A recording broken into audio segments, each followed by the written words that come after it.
The Old School is brought to you by Ahart Solutions, which provides school surveys and applied research. More information at ahartsolutions.com.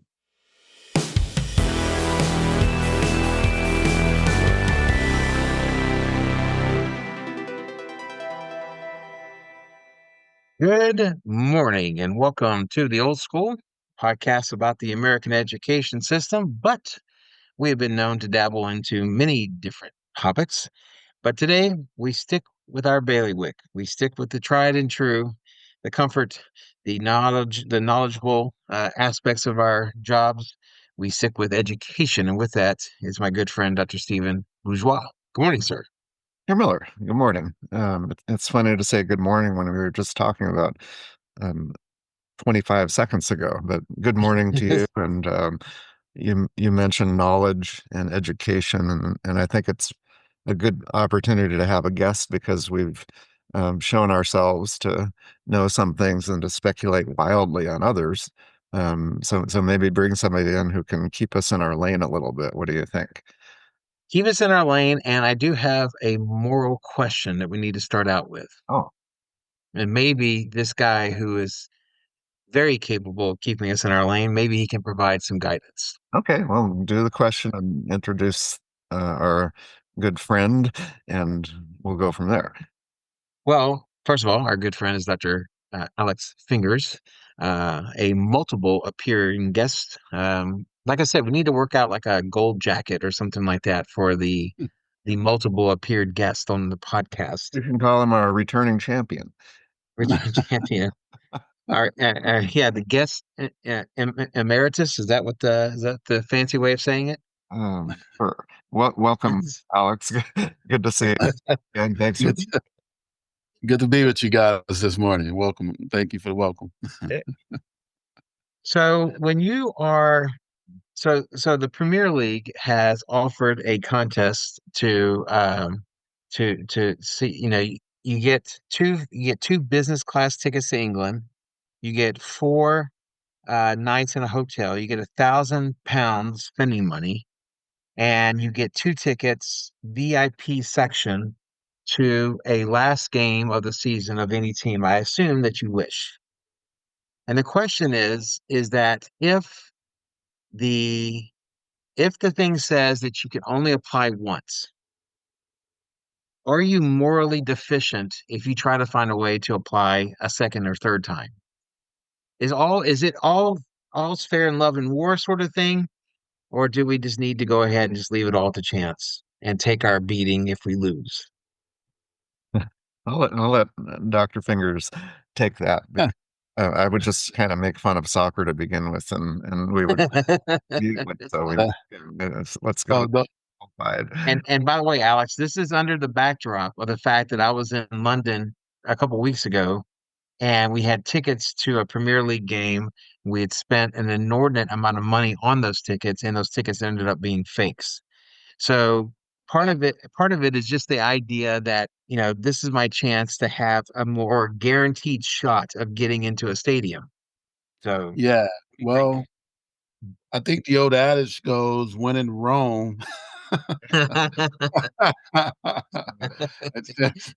Since it seems that their moral turpitude is not always pointing north with their selling of tickets, then in order to fairly enter that market, you'd have to do whatever they do in that market to give yourself a chance to win. So if you just want to throw your name in the hat just for the sake of saying I tried, you probably won't be receiving those tickets, flights, and or £1,000 or quids or whatever they're calling them these days. But but if there were a way, if there were a way to increase your chances of winning, uh, exploring those doesn't seem to be outside of the norm of their culture. If their culture was one that got you to fly all the way across the pond only to receive a piece of paper that wasn't worth, the certainly not ink worth the paper it printed was on printed on. So yeah. all right. So Well, was that having Dr. Finger's blessings, I feel very comfortable now. trying to cheat the system a little bit. Wait a minute. So this is a real scenario, and you're actually going to cheat now here, Miller? Is that what's I'm not going to cheat, but I'm using a couple of friends' emails accounts to do multiple sign-ins in hopes that, you know, Listen, happening? listen, Ross, what I think you're saying, what I think I heard you say is that you're going to encourage other people to apply who that's what I may said. be Yeah. gracious and donating the winnings to you if they won. Oh, that, I don't see that as being so bad. I actually think that Damn, that there, sounds downright noble. I mean, yeah, I mean, because they know the experience that you've had recently, they may be more compelled to hand you over those tickets and that winning if they were to come across the screen as the winner. So, I mean, trying to right the ship for the emotional trauma that I felt a couple it's a beautiful, weeks ago. beautiful story. I It think sounds that's like, only fair.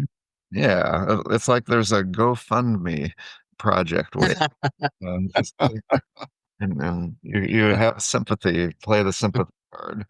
Great. You might reach out to that organization that you were going to see and let them know your experience. I'm sure an organization like that would love to right the wrong of, some fellow Englishmen that took advantage of poor old Ross there. So reach out to them and see if they'd be compelled to make it right themselves because all you were trying to do is support.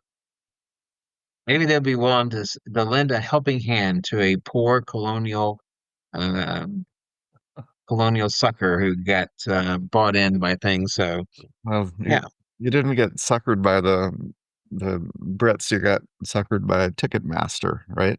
Or StubHub. StubHub, yeah, StubHub, Yeah, they probably didn't some Russian, probably some Russian behind it. So yeah, have. It's a great story. It sounds like an article or a book, and it turned out really well because you got to watch a second division team and bonded with them. So it all worked out. it worked out. It's fine. Well, today, Dr. Fingers is here, and one of the things, of course, that principals and vice principals are tasked with doing is to evaluate the people under their charge. And so we kind of start with that. Alex, when you have that first experience with a teacher, I imagine that the interview process is the beginning of that evaluation. When you are having those first conversations, what are you looking for? What do what is your process by which you get a feeling for a teacher? Yeah, you're absolutely right. That is the beginning of the evaluation process and the partnership of learning, right? Making sure that learning is occurring in the building and primarily under their guide. But one of the things that I think most principals look for, at least I'll speak for myself in this regard, we make sure that the person in front of us actually, love kids, actually are excited about the idea of working with our young minds. So there are very much many people out there who are very knowledgeable in their content. They're very astute and they're knowing of the things related to their subject matter. Uh, that doesn't always translate to to the profession of being a good teacher. And so one of the first things I look for are people who actually are excited and interested in working with, the age of the group that I'm leading and currently is high school age. When I was a middle school principal, it was that, you can't just love kids. You have to love this age of kids because school age of kids For sure. are they come with their differences, right? So that's something that's primary in my look fors.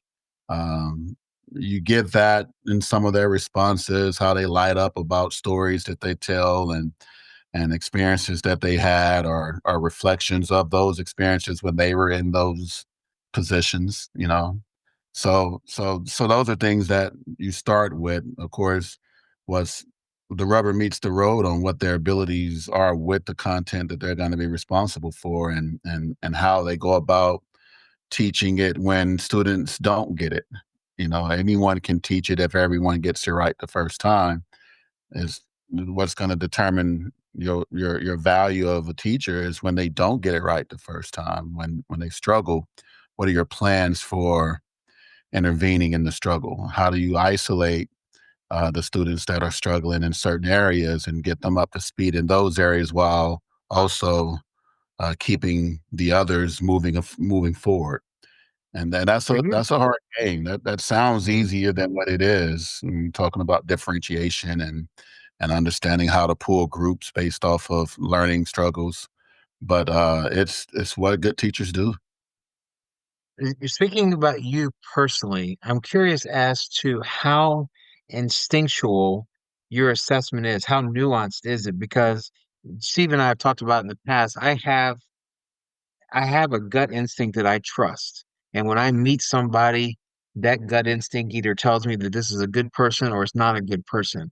For you, is it an instinctual thing, or does it require that conversation where you can really get the sense of the individual?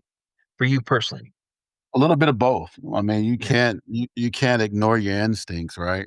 But you also don't want to be premature in your assessment. You want to make sure that you've given that person, ample time to talk about the things that you're there to talk about, and to explain things that maybe you didn't get a good vibe on when you asked the question one way, and but later on, as they continue to talk, they might have been able to better answer that previous question with with the subsequent question. So yes, you don't go in there and turn your gut off, your instincts off. You want to have that. That's what makes us human, right? Having that ability to ascertain that. But the other part to that is you want to make sure that you're asking enough questions and you're getting to the type of questions that will give you a real glimpse of the person in that role. So a little bit of both, but definitely you don't want to be a person that comes in as soon as someone walk in, you say, "Oh, my gut tells me no. Let's just close this thing down," because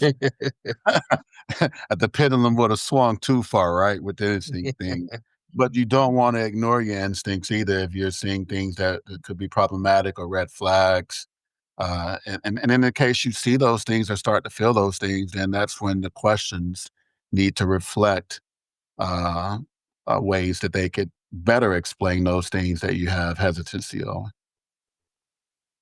Well, I've had mixed results from interviewing people, and Ross and I have been on panels and interviewing people. I've interviewed people who would work directly in for me, and I tend to do better when it's just me, as far as getting somebody. But whenever there's a group, you're stuck to almost scripted questions. I know there are HR implications where you need to treat people equally, but when there are lots of people involved, more than one, honestly, my experience is it's about 50-50. There's a lot of misses, because you're peppering them with different things. And to me, the things that hold up are more intangible, than something like work ethic. And is your inbox going to be filled up by parent complaints and things that you can't necessarily anticipate by asking standard questions. And so if there's a group reading from a script, you may not get to those things because people are going to be trying to make themselves look good, and you need to penetrate that. So what is your experience with group versus individual interviews, Alex? I think you're absolutely right. I think when you have a larger group, it lends itself for more formality, Mhm. um, and things of that nature. So I think what you'd have to try to do is create questions in there that don't cross over and on the naughty list of HR, but also allows us to be personalized for the position that you're hiring them for.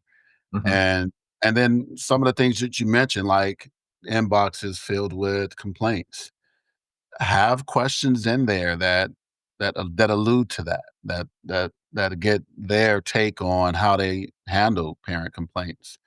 What is it? Walk me through how you would handle an upset parent based off of um, an email that you received, and give them some scenarios to work through. And oftentimes there, they have to revert to what their experiences have been, or else they'll come across as not really understanding that question well, or it'll come across as maybe that it's not as genuine of an answer as they could have given. Well, And sometimes somebody can be real put together and real confident, but there comes a time, if they get the position where and mhm, Ross, you yeah. work with people, what maybe for both of you, when do you kind of get your glimpse and know, okay, this is how it's going to play out than it typically does? I think for me, I think the first thing that you see, and this is coming from the department chair. So, one, I was very fortunate that my school allowed department chairs to be a part of the interview process, even though, as you guys mentioned, group interviews can be problematic and it depends on how it's done. But I think the first time the teacher gets a realization of what their job is, because there's one thing to read a posting for what the job is, and it's another thing to actually get there in front of kiddos.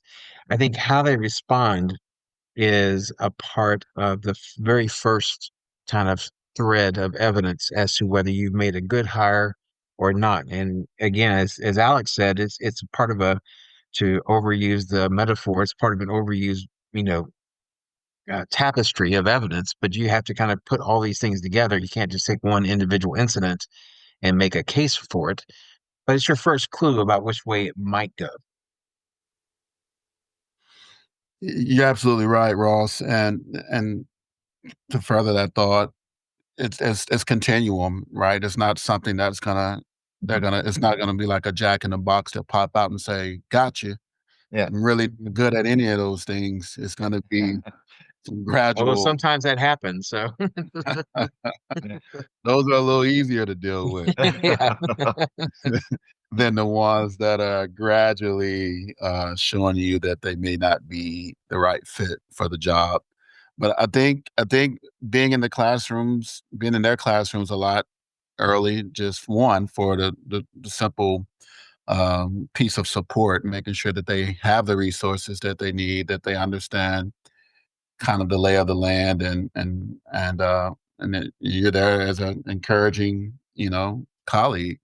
But then also, if you're starting to see some things earlier, it's better when you're talking about, getting it back on track. If you can identify some things early and make some small adjustments, or help them make some small adjustments, because a lot of times it's not about them not wanting to be good. It's just that the practice right now is just not that good. But they keep coming, they keep trying, they're open for feedback, and then you can really do some you can really make some waves in helping them get the train on track if it seems to be a little less than. If they oversold themselves in some things, once you've developed some rapport, you can Mhm. kind of say, "Hey, I remember you told me that you were really good at this part of it. Um, Show me how you're gonna use those skills that you talked about in the interview to handle this situation." Mhm. And sometimes, depending on the rapport that you develop with them, you can just say, "Hey, that one there might have been a little bit of an overshoot, right?" Mhm. And they can, laughingly agree that, "Yeah, I might not have had as much experience in that than I led on to believe." And again, the honesty is how you're gonna get to, "Well, let me help you. Here's how you can get there," you know? Mm. Uh, but ultimately in our profession, we know that they're not beating down the doors to join it. You go to a lot of universities, some of them have gotten rid of the College of Education. They've reduced the staff in the College of Education. And so when we have people that are interested in the work and they're really genuinely in it for the kids, it's up to us. I think that's a lot of why they pay us what they pay us, which is not very much, but why they give you an elevated salary over a teacher's salary, to help with those areas that need to be smoothed out and worked on. So I take it as a challenge when I come across those. It's a great way to grow assistant principals, because again, one person won't be able to handle every teacher who needs a little bit extra love and support. So being able to spread those teachers amongst your administrative staff allows both your admin to grow in their leadership and in their guidance, and it allows you to kind of oversee the process and come in where you need to come in and really get the train on track. So it's a part of what we do. I don't know of any school or district that doesn't have the need to do those types of things, which is support teachers in their growth and help them do better for kids, because that's why we're in it, right? And so that's somewhat part of the job. I don't know how well it's listed on the application, but it is a big part of the job, Right. even though it's not as stated. Well, Well, you look at I both of mentioned y'all as administrators who have had to kind of go through the process of evaluating teachers. We know a couple of things, and Steve and I have bemoaned the fact of the person who comes in for like 10 minutes in a year and says, and then makes an assessment. But we also know that teaching is very much a trial and error type of profession where you're constantly trying to get to come up with new ways or new methodologies, new approaches, and some will work and some won't. And a well-intentioned teacher is going to make that evaluation and then respond accordingly. So for you two who have been in the process, have been a part of the process to evaluate teachers, how do you offset the kind of the natural limitations of evaluating teachers in a course of a school year? it's really a long process to get to know somebody. You Mm. but you always, just like in research, you come in with some ideas of how they're going to perform. I mentioned the 50% maybe that you even get wrong in the interview, or 40 or whatever. These are teachers who hopefully get hired someplace else, and they could be great teachers. They just don't interview well. It doesn't mean you're not great with students, and could be. And so I look for, I mean, we check off a box, exceeds expectations. It's in T-tests, it's on every one of them, but that often it's seen just as a category, but the expectations, it's not just the letter of the law, but it's what your expectations are, and they pleasantly surprise you, again and again. And so you know who those are, and they become leaders, often in the school, but you can tell when somebody is all in. They tend to get there a little bit earlier, stay a little bit later, and volunteer for things, and their room fills up with students, because they're tutoring and helping them. So every time you walk by that door, if you have a window and you can see in, you're making a bit of a judgment. You can see them when they're standing by their door, if they're not between classes, and just watch every interaction. So the idea of a 45-minute, here's a summative, and that's not the case. You should be, and most vice principals also are watching the big picture.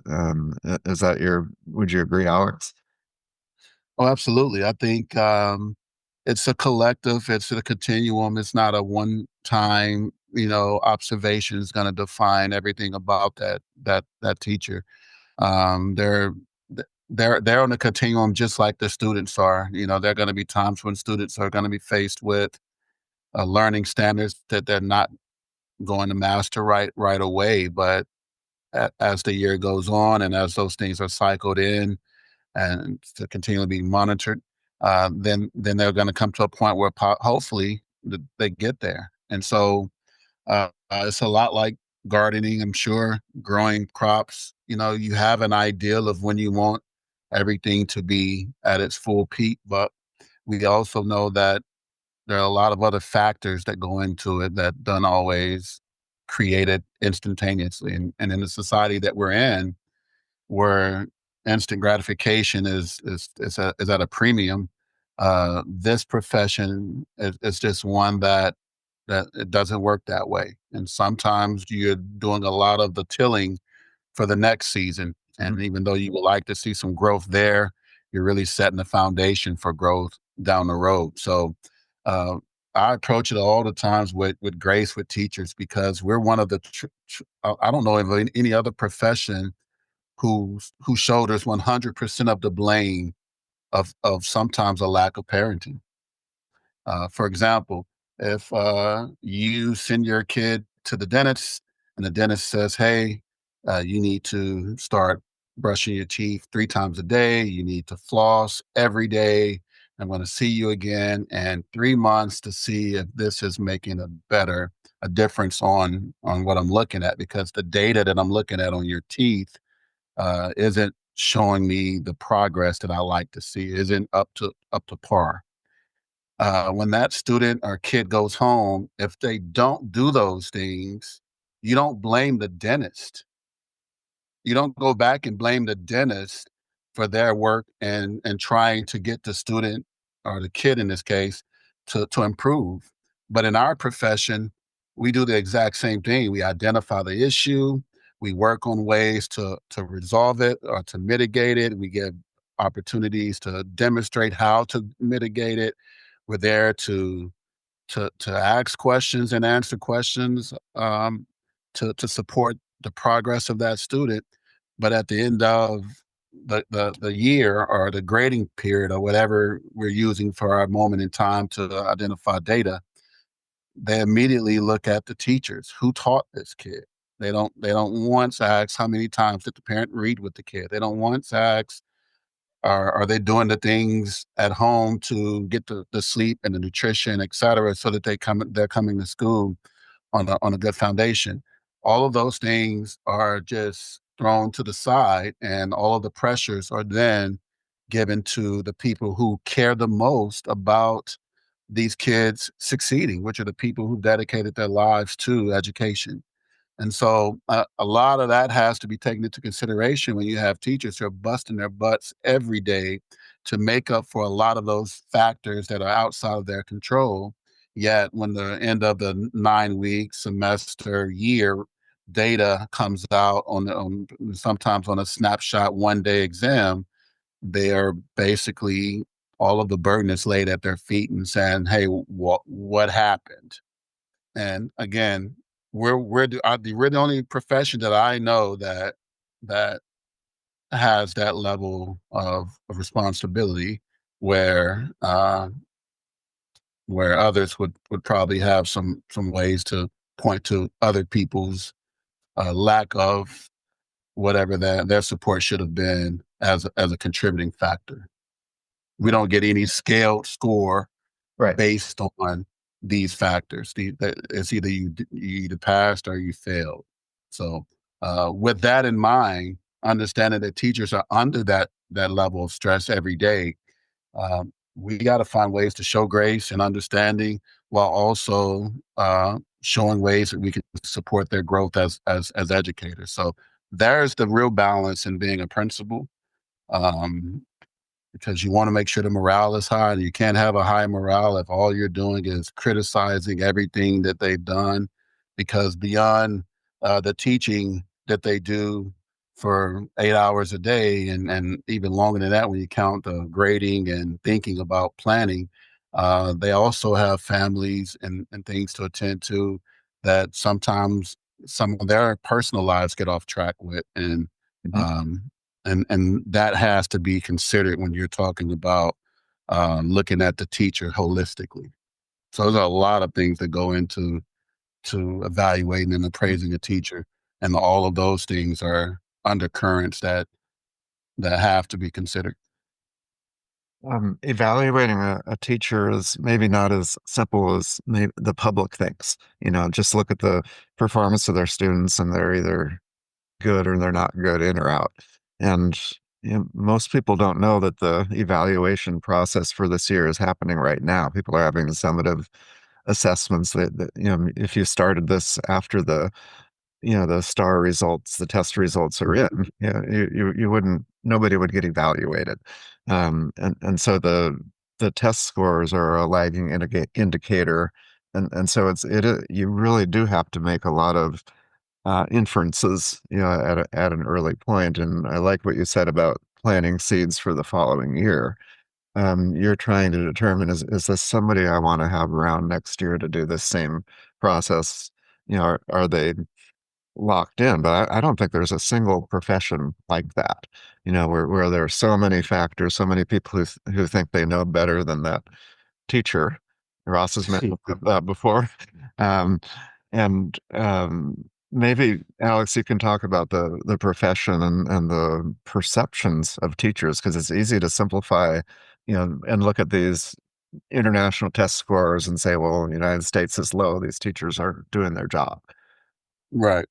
Well, we can easily go to the value of teachers in other countries and Mhm. how they're looked at in society to see if there's any correlation between that and the success of their students. Mhm. Um, you hit on something when you said everyone believes that they could teach, because everyone pretty much in our country has been through school. So that qualifies everyone. They've seen a teacher before, so therefore they could teach. They've been in the building before, so therefore they can run one, right? Whereas we don't have that same simplistic mindset when we think about certain professions that are esteemed in our community, right? We don't believe just because we've been to the doctor that we are doctors, or dentists for that matter, right? And some of that too, I think, showed itself when we went back. If you think back to the pandemic, every business saw the value of teachers being what they are, because they saw then that, or beyond what they are, because they saw then that their employees couldn't come into work because they were caring for small children. They couldn't leave their small children unattended. And before, employers probably didn't think very much about that fact. They didn't think much about the fact that during these hours, they could be impacted negatively because the kids are at home and need care. And so I think America quickly saw us as essential workers, us as educators, and we got the designation of that, but I don't think we necessarily got the valuation that other professions who were deemed essential workers were receiving. For example, if you were a nurse and willing to travel during the time of the pandemic, then a lot of your valuations or your perceived value was higher, and it resulted in higher wages and compensation that reflected their value of your work. Teachers didn't get that. In fact, teachers were actually asked to do more. They were asked to teach in person and online Right. to students online simultaneously. So, um, but again, you couldn't get parents to drop kids off sooner. When they said schools are open again, you bring your kids back, there was a line of students and parents dropping their kids off. They couldn't wait to get rid of these students who they've had a chance to educate for long periods of time in multiple subjects, right? And I think during that time, teachers probably received the most thank you notes and cards and cookies and things of that nature, showing their appreciation for their noble work during that time. Once it was returned back, the responsibilities of the primary teaching and learning was turned back over to the educators. Parents got a chance to see firsthand how difficult the profession is. They could, because of the openness of the virtual learning and how they were able to hear all of the different things that teachers do all throughout the day. So, but again, with that being said, I still don't think that educators are compensated at the rate that is um, even respectable, considering where we are right now with the price of things around us. And there are even times where teachers from year to year make less money due to different circumstances of the market around. And again, the foundation of all of these businesses start with the learning of these concepts that translate to all of the businesses, and those are taught by educators. I wonder to what degree, because one of the things that Steve and I have talked about, we've written about in our very fine book available on Amazon, The Center Cannot Hold.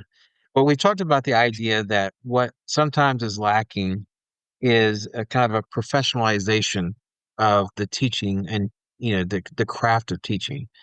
You know, I felt good as a professional. I felt like I was a professional in how I dealt with things, how I dealt with students, parents, other teachers, what have you. And I had a lot of friends who were in the exact same position who, like me, took the job seriously. But we also know that there were some people, especially during lockdown, who were teaching classes while enjoying their third martini of the day. And for every one of the quote unquote sound professional teachers, there was also yahoos that you had to deal with that were your colleagues, and you see it every time, especially in social studies. It's almost it's almost it's almost a joke, the fact that every school seems to have the one social studies teacher that shows movies all throughout the year. But the idea of setting up a system by which it's tougher to get into and that it's more demanding in the studies of how to become a teacher. Are we at a stage in our development where we can do that, or are there things that we need to put in place first to make it that way? Then we can work on the training aspect of potential teachers.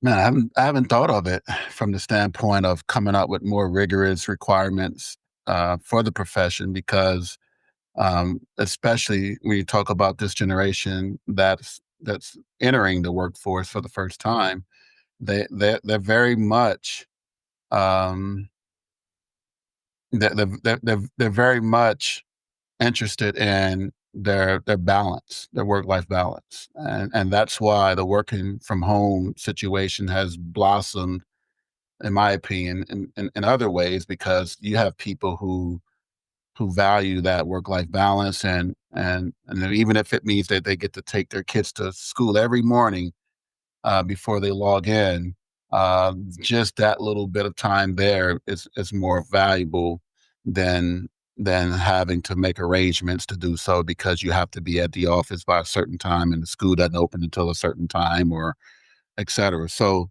there are a lot of benefits to that, and primarily these kids that are coming into the workforce are young adults, I should say. They they got to see the numbers make sense before they even have any interest.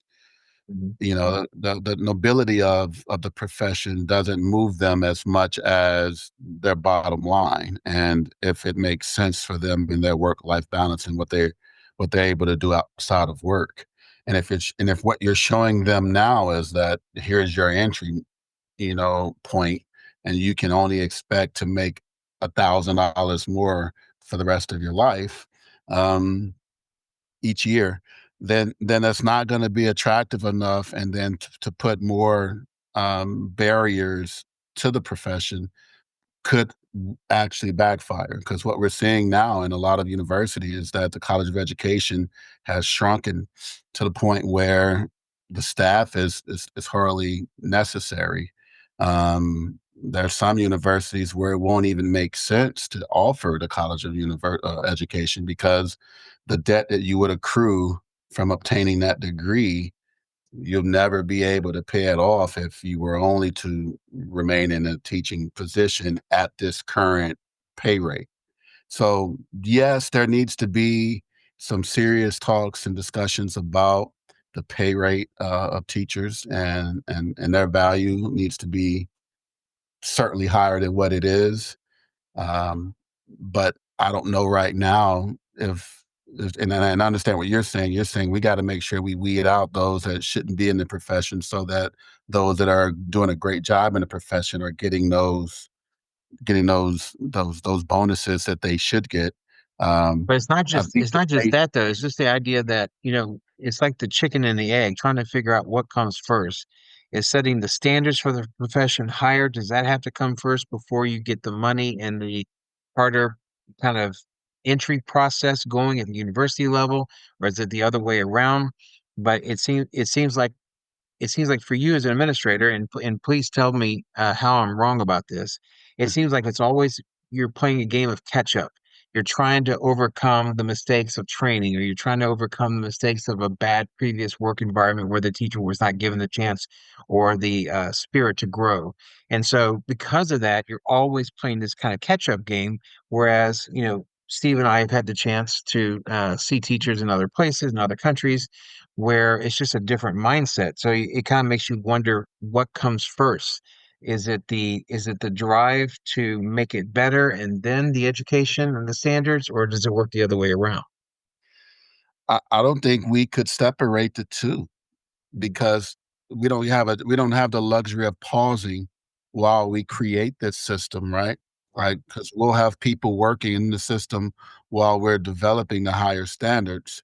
So I don't know how we tease them out to separate them, and like the Mm, chicken or the egg, which would be first.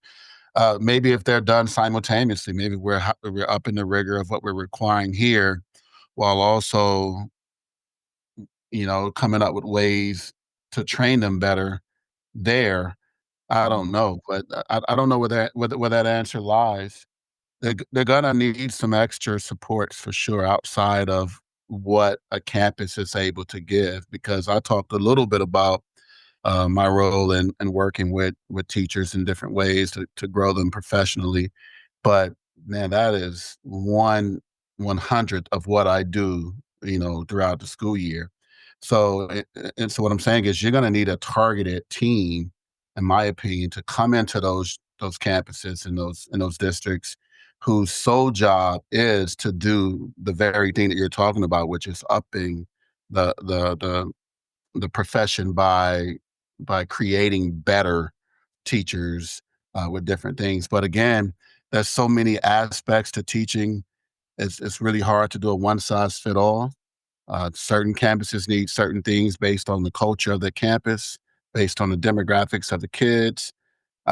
So it would take some investigation of the campus to understand what the needs are, and then employ a team of professionals to come in who could help move the needle. It could be done. I'm certain it can be done because I see the benefit of our campus leaders, and when they're spending the time in the classrooms, intentionally doing the things that move the needle with growing the teachers. I see that the positive outputs from it. But with that, it's just a matter of time. The time element of how much time in the day do you have, and so to have some of those entities that could come in and supplement that, that would definitely move the needle. And while we're at the 89th legislative session, that would be a good thing to champion is, hey, could we get some more resources to to bring in groups that could do that level of support in our current school setting so that um, every kid has a better opportunity to have a better teacher in front of them, which would increase their opportunity for being more successful. It's almost a bottleneck type of a problem. And I was thinking chicken or the egg also. But that relationship with the university and the school district, possibly needs to be more formalized. And it's not like training a technician where they have the skills. Now you send them out and they don't need to return. It's an ongoing, they need an ongoing relationship with that university. And those types of partnerships are difficult because of, certification is it's different everywhere. Every university has their own requirements. Some people don't even have a university program. They just have a bachelor's degree in that, and they do alternative certification. But I think the role of the university does need to be rethought, to be continuous, just like best practices in professional learning on a campus, because they're in danger. I'm talking about the universities of just falling off the map. There's a lot of attrition. You talk about teacher attrition at K-12. You look at university programs. People are leaving all the time. There's a bouncing around. There's no consistency, and those programs might be the answer, but I think we would need fresh eyes on that problem because the university has, it's slow to react, just like K-12 is slow to react. So you're asking two entities to react, quickly together. Um, yeah, I don't have a ready answer, but there's something about the university that is set up to offer that support, and that might be something to think about long term. But I'm not sure. I mean, it's just so new, that the legislature they're trying to hit it with a hammer. Can we pay the teachers more? Can we do this? But this is sort of a nuanced problem, as you both laid out.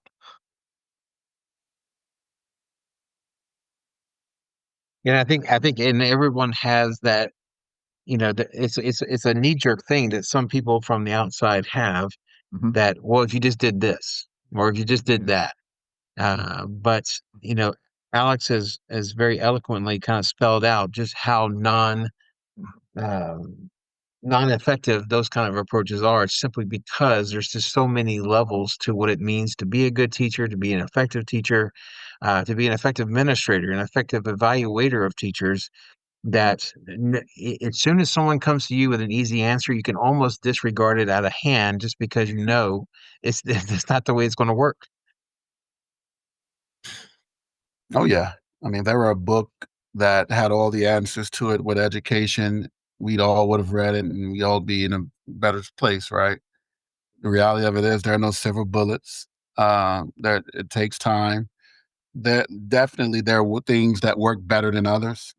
Their relationships always benefit this system. Relationship between students and each other, the relationships between students and teachers, relationship between teachers and administration, relationship between administration and central administration, the relationship between central administration and the board. Like all of those relationships have to come together for the positive of the kids.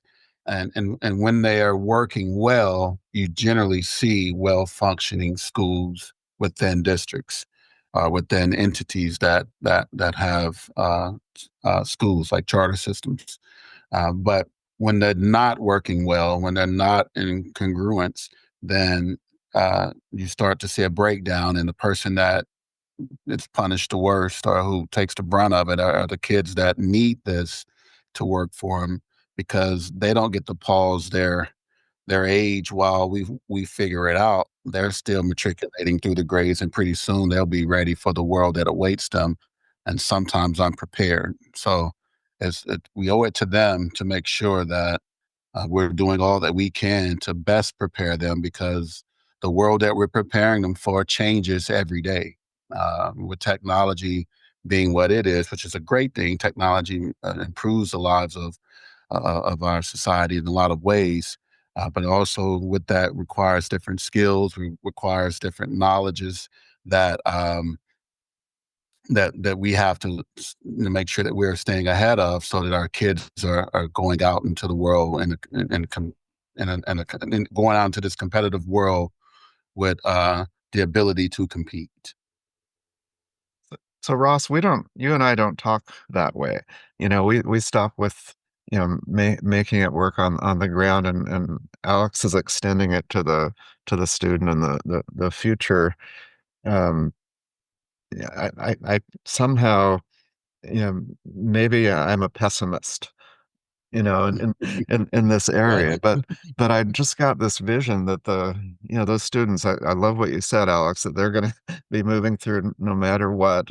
But at the same time, there's this generation of younger teachers who are doing the same thing, but they're not going to just keep matriculating. They're going to take a right turn and leave the profession. Um, Mhm. and so it's the younger administrators, the younger district leaders, the younger teachers that are going to have to make that journey. I can't speak as eloquently as Alex. I just on this issue because there's something about it that troubles me because I don't, what I do is solve problems. I come up with ideas, but what you're talking about is not just a number in a spreadsheet. These are lives, and so the it's such an urgent problem that I run out of ideas very, very quickly. So I'm really glad you said that. It's sobering is what it is. I also think about the idea that, because I'm in the same position where I'm kind of stuck, but Mhm. because the product is so Byzantine in its in how it comes out Right. with so many different levels, so many different stages, that it seems like it almost makes it more of a requirement that the process of how you get to the complicated part Mhm. needs to be streamlined. And I don't know what that means. I don't know if that means, do you get rid of alternative certifications? Do you streamline that every university is training their teachers in the same way? Because this is how it's seen in other places. But as both of y'all have said quite nicely, that you can't take a round peg from over there and try to jam it into a square hole here because it may or may not work. It depends upon how much you're changing and what you target to change. But it just, for me, because I have a hard time when things get too multifaceted, my instinct is to streamline things. It's like, James Carville said in Clinton's 92 campaign, keep it simple, stupid. It's the economy, stupid, and so part of me feels that in a world where things are complicated, you need to find ways of streamlining it. But how you do that and where you do it and how you implement it is another thing altogether. Well, generally these things kind of start with a small experiment, right? With anything that you're doing, you normally start small, and then you scale that success. If it's successful, then you try to scale that. And so if you started at a campus level or a grade level, and then you went from a grade level to a department level to a campus level to multiple campuses within the district, that to a district level. Uh, so I would say where what we should never stop doing is looking for ways to better the system, to better and to streamline things that need to be streamlined, because there are a lot of things that aren't streamlined that would benefit from that. Um, but in the process of doing that, like you said, like where do you start? Where do you begin with something so massive with so many moving parts? In my opinion, if you start with a ground zero and then work out the kinks within that, so that as you scale, you know what kinks to look for. And then, of course, with scaling comes other kinks. But I think that approach is one that works in other industries, and I think education could benefit from that level of view on ways that we can improve that. And I think it's going to take money to do. It's going to take an investment in the processes to do that, because we know that we don't get any extra hours in the day because we have an idea, right? We still have to be able to work it within the hours that we have the kids there to work, and the adults there to work it. But that's why I was alluding to maybe an outside entity Mhm. whose job it is to do that for campuses, and then um, maybe we could move the needle faster if we have some outside eyes and ears coming in who've really gotten ingratiated with the campus, and know what we're trying to do as far as moving the needles and where the barriers are. I think that is an approach that we could try, because that's one that it's worth the effort, in my opinion, because the bottom line is we're not going to stop until we figure out ways to make sure all kids have a better chance at competing out in this competitive market, this competitive world that we live in, and especially in our country where it's very, very competitive, and jobs are fewer, and we'll probably see jobs become fewer as technology increases, as Yeah. we've seen throughout history. Well, we've talked about a lot of solutions, possible solutions. The one thing that we haven't talked about at all, it's kind of completely silent, is that every school district, large or small, has a central office of people whose job it is essentially to do what we're talking about. And what does that mean? We haven't brought up, these all of these directors and coordinators and specialists and coaches, um, are they effective? And that's a pretty broad question, but I mean, Alex, you're in the middle of that, and you probably need to be a little careful to say, no, they don't work. I don't like them. But isn't that their I'll job? say it, damn it. I'll say it. I know you will. But isn't that kind of their job in some ways that we're, heroically genuflecting to find solutions when that's their job title? Yes, it absolutely is their jobs, and again, sometimes I think we don't know all that they have outside of what we think their job to be Right. is, right? For You sure. know, that just like when I was a teacher, I didn't know what all that meant. An assistant principal did, and Mhm. even though I was an assistant principal for some years and I worked closely with the principal, I still learned so much more about that job once I got the job. Right. It's inevitable that there's a lot more than meets the eye. And so you're absolutely right. I think I think that approach, kind of like what Ross says, is if we're going to look at it holistically, we probably need to better define those roles at the top and what we're doing to enact the levels of positive change that we need to do to ensure and increased positive learning opportunities for kids. So, yes, theoretically, every district is set up to have different positions that oversee different departments, that oversee different elements that should lead to the levels of success that we want to see. But every once in a while, we have to take a good look at our systems to see if they're best aligned Mhm. to meet the goals and the changing realities of the communities that we're serving, right? Because that is something that doesn't stay static as well.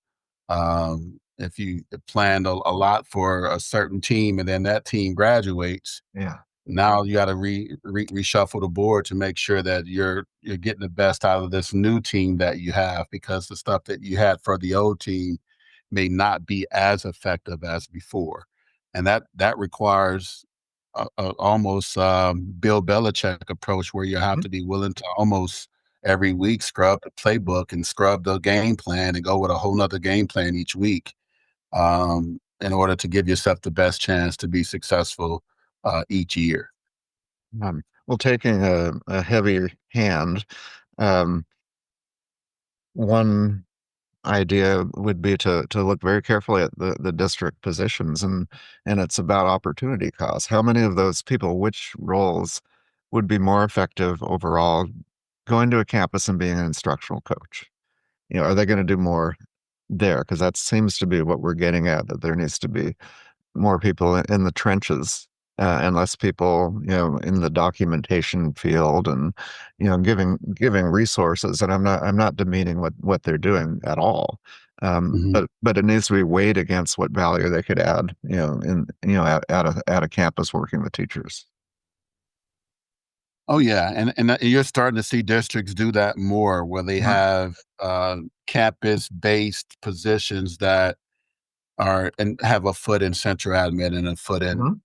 in the campus. Like our learning liaison on our campus also works from the district aspect with curriculum and instruction, and is deployed at times on different campuses to support different initiatives there, while also being responsible for the learning of and leading of department learning leaders and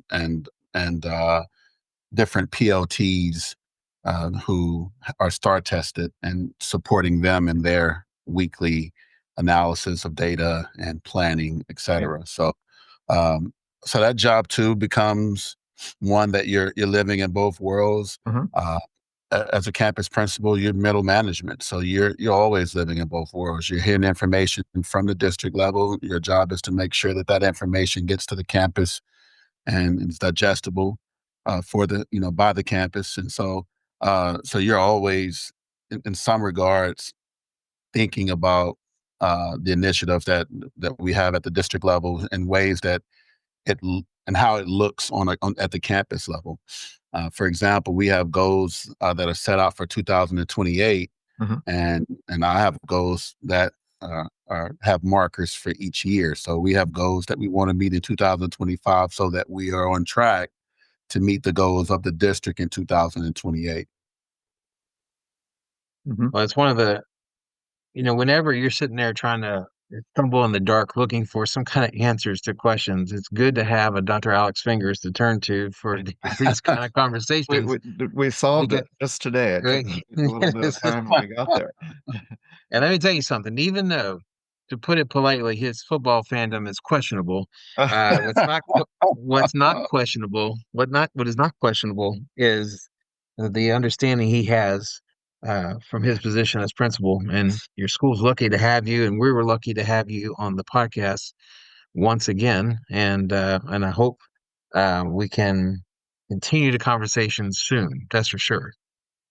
Absolutely, man. I love visiting with you guys, and even though your team did win the division, Yeah. but Oh, I'm we've not won, even gonna unfortunately. listen. I thought you guys were a shoe in for the Super Bowl this year, and it would have probably been a better Super Bowl had you guys been there. Mm. Oh, we're talking the Ravens for We're off talking the Ravens Steelers Steelers. right now. Yeah. Yeah. So we got to solve our quarterback problem. That's a whole nother podcast, I think, probably two or three, and some strong beverages, man, because uh, every quarterback in our division is a pretty good quarterback, man, and has even been to has either been to the Super Bowl or won multiple MVPs of the league. So it's no question we have to get better in that department. Well, maybe we need Dr. Fingers to go in there and streamline that process. Who knows Hey, for the man, Steelers? I'm up for that challenge. Let's go. Let, Here we let- go, Steelers. Here we go.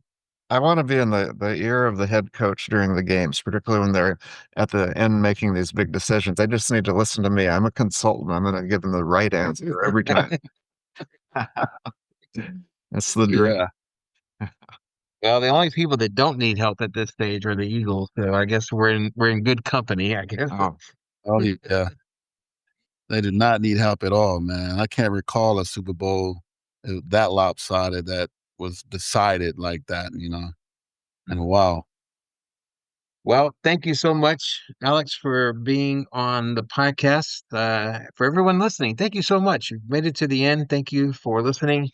Next week, more fun and frivolity is sure to follow. Check us out on Instagram at the Old School Podcast 2021. Follow us, like us, link us, whatever you want to do on social media. Please do it with our podcast in mind. Available wherever you listen to your favorite podcast episodes. So, with that, I should say adieu, Herr Dr. Bourgeois. auf Wiedersehen, Herr Miller. Thank you, Alex. Thank you, guys.